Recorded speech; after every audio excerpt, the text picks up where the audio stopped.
দীর্ঘ 20 বছর ধরে কোর্টে চলছিল কেস। শুক্রবার কেসের নির্দেশে রানীগঞ্জ থানার হস্তক্ষেপে বসতবাড়ি ফিরে পেল পঙ্কজ দাসের পরিবার।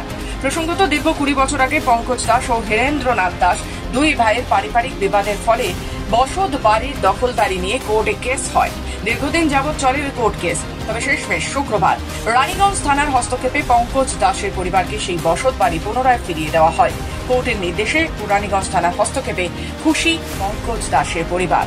আমি লিমা দাস, পঙ্কজ দাস আমার হাজবেন্ড। আমাদের এটা যৌথ সম্পত্তি ছিল, জ্যাঠা বাবার সম্পত্তি। তো উনি আমার একতরফাভাবে ভাগ করে উনি এটা দখল দিয়ে দিয়েছিলেন অন্য একজন পার্টিকে। পাশে যে ডেকোরেটর সে নিয়েছিল, সে জোর জবরদস্তি দখল নিয়েছিল। উনি দখল আমাদের কেউ হয় না, উনি না ব্লাড রিলেশন না কিছু, উনি বাইরের লোক। উনি না জানিয়ে থার্ড পার্টি ওনাকে বলা হয়েছিল যে আপনি নেবেন না, আমাদের ভাই ভাই কেস চলছে 2005-এ। তো উনি বলেছিলেন না বৌদি, আপনাদের ভাই ভাই মাঝখানে ঝামেলায় ঢুকবো না, কিন্তু ইচ্ছা করে নিয়েছিলেন।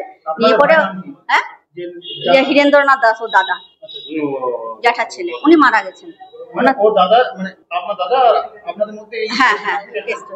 শুক্রবার সন্ধ্যা রানীগঞ্জ থানার হস্তক্ষেপে দখলদারি তৃতীয় পক্ষকে বাড়ি খালি করার নির্দেশ দেওয়া হয়। তৎক্ষণাৎ বাড়ি খালি করার কাজ করে তৃতীয় পক্ষ। বাড়ি খালি করার পর বসত বাড়িতে রানীগঞ্জ থানার সামনেই তালা ঝুলিয়ে দেওয়া হয় পঙ্কজ দাসের পক্ষ থেকে। পুলিশের সাথে কথা বলে জানতে পারা যায়, দীর্ঘদিন যাবৎ বসত বাড়িটির দখলদারি নিয়ে কোর্টে কেস চলছিল। তবে শুক্রবার কোর্টের নির্দেশে বাড়ি খালি করার নির্দেশ দেওয়া হয় তৃতীয় পক্ষকে।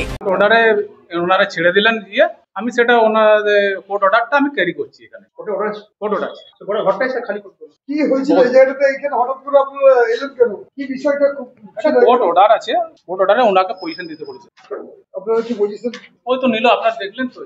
তবে এই দিন তৃতীয় পক্ষের অভিযোগে বাড়ি খালি করার নির্দেশ হলো পুলিশের হস্তক্ষেপে তারা খুশি নন। তৃতীয় পক্ষের অভিযোগ, পুলিশ নিজের কাজ করলেও তারা পুলিশের ভূমিকায় ক্ষুব্ধ।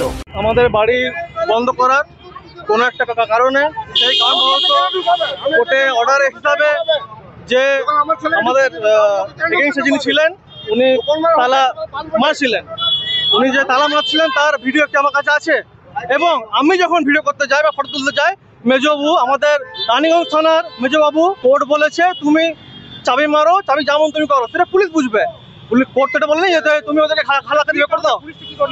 পুলিশ এসছে আমাদের বাড়িতে তালা দেওয়ার জন্য। কোনো একটা ওরা আমাদের এগেইনস্টে একটা কেস করেছে পঙ্কজ দাস। তো সেই বিষয়ে আমি এখন বেশি কথা বলবো না, আমার যা বলার কোর্টে বলবো।